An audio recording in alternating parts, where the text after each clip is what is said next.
Morning, तुमचं स्वागत आहे सौम्याच्या किचनमध्ये। आज बनवत आहोत टोमॅटोचा रस्सा। त्यासाठी घेतले टमाटर, धणे आणि मिरची आणि आता पुढे लागणारं सामान पण मी तुम्हाला दाखवते। तर चला, टोला लागणारं साहित्य। चला, इथे लागणारं साहित्य आपण घेऊया। पहिलं घेऊया ओलं खोबरं,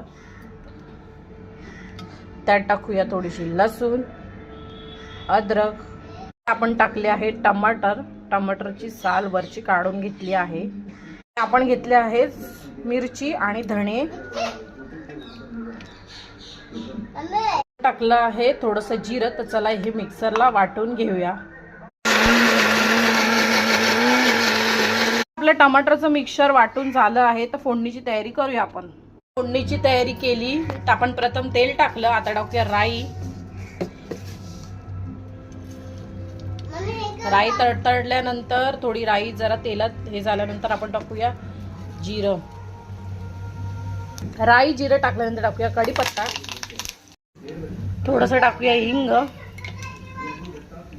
हळद। इथे आपली फोडणी झाली रेडी, तर आपण टाकूया जे मिक्सरला वाटलेलं वाटण।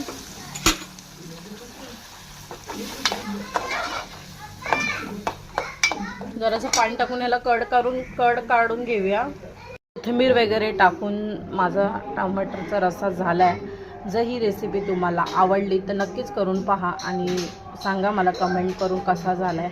तर व्हिडिओ आवडल्यास नक्कीच व्हिडिओला सबस्क्राईब करा। भेटूया नेक्स्ट व्हिडिओमध्ये। बाय।